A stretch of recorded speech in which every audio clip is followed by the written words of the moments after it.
Lecture du livre du prophète Ézéchiel. J'entendis le Seigneur Dieu me crier d'une voix forte.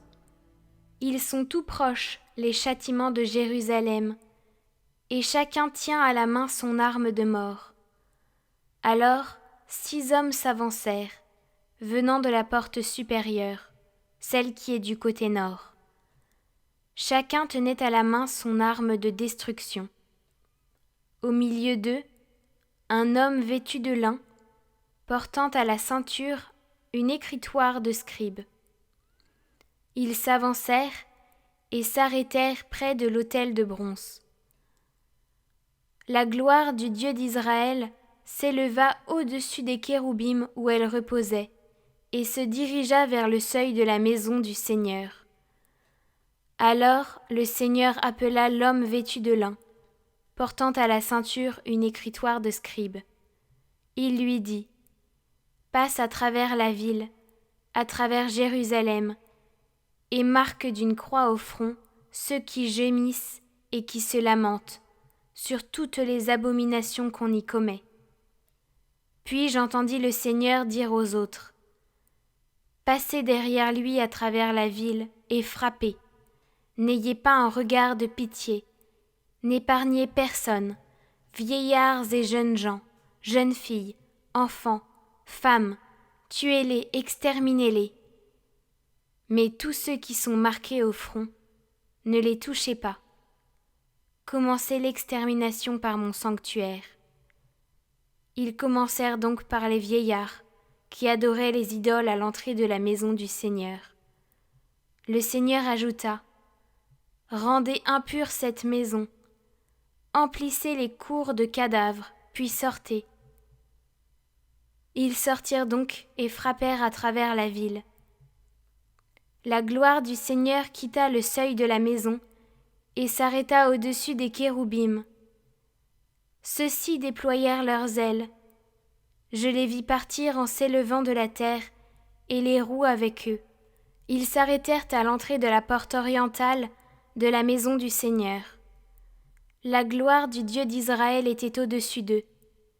C'étaient les vivants que j'avais vus au-dessous du Dieu d'Israël, près du fleuve Kébar, et j'ai reconnu que c'étaient des kéroubim. Chacun avait 4 faces et 4 ailes, et une forme de mains humaines sous ses ailes. Leurs faces étaient semblables aux faces que j'avais vues près du fleuve Kébar. Tel était leur aspect. Chacun allait droit devant lui.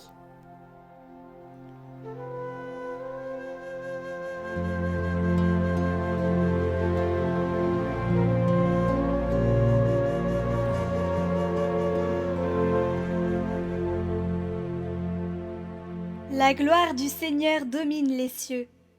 Louez, serviteurs du Seigneur, louez le nom du Seigneur. Béni soit le nom du Seigneur, maintenant et pour les siècles des siècles. Du levant au couchant du soleil, loué soit le nom du Seigneur.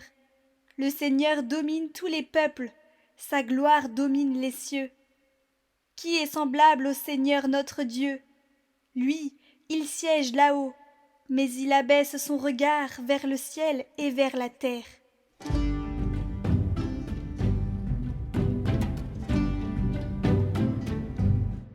Évangile de Jésus-Christ selon saint Matthieu. En ce temps-là, Jésus disait à ses disciples : « Si ton frère a commis un péché contre toi, va lui faire des reproches seul à seul. S'il t'écoute, tu as gagné ton frère. S'il ne t'écoute pas, prends en plus avec toi 1 ou 2 personnes afin que toute l'affaire soit réglée sur la parole de 2 ou 3 témoins. S'il refuse de les écouter, dis-le à l'assemblée de l'Église. S'il refuse encore d'écouter l'Église, considère-le comme un païen et un publicain. Amen, je vous le dis, tout ce que vous aurez lié sur la terre sera lié dans le ciel, et tout ce que vous aurez délié sur la terre sera délié dans le ciel. Et pareillement, amen, je vous le dis, si 2 d'entre vous sur la terre se mettent d'accord pour demander quoi que ce soit, ils l'obtiendront de mon Père qui est aux cieux. En effet, quand 2 ou 3 sont réunis en mon nom, je suis là, au milieu d'eux.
Peu après le départ brutal de sa mère, Louis est conduit à Lourdes par sa tante qui veut le confier à Marie.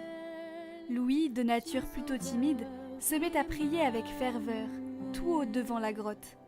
Les mains jointes levées vers la statue, il supplie « Rendez-moi maman, rendez-moi maman ». Ce pèlerinage restera un souvenir inoubliable.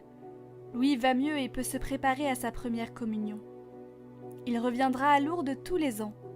Marie est pour Louis la mère fidèle à qui il peut se confier, à qui il peut tout demander et qui toujours sera auprès de lui. Louis fait partie du rosaire des jeunes et s'est engagé à dire chaque jour 2 dizaines de chapelets. Pour rien au monde, il ne manquerait ce rendez-vous avec sa mère. Il se fait apôtre de Marie auprès de ses amis. Dans les processions, il n'a pas honte de porter la bannière et d'y participer revêtu de sa soutanelle. Il aime aussi invoquer Marie, particulièrement sous le vocable de Notre-Dame du Perpétuel Secours. Le jour de sa première communion, Monseigneur Hamet le met sous la protection particulière de Marie, et dans son sermon, il parlera du double rôle maternel de la Vierge envers son enfant, ce qui bouleversera Louis, mais lui redonnera une confiance et un amour plus grand envers Marie. Je chercherai une image ou une statue de Marie que je mettrai à l'honneur chez moi, et en passant devant, je la saluerai avec amour. Le 15 août, j'irai à la messe, et s'il y a une procession d'honneur, j'y participerai. Au long de mes journées, j'essaierai de semer des « Je vous salue Marie ». Notre-Dame du Perpétuel Secours, venez à mon secours, ô charitable Mère.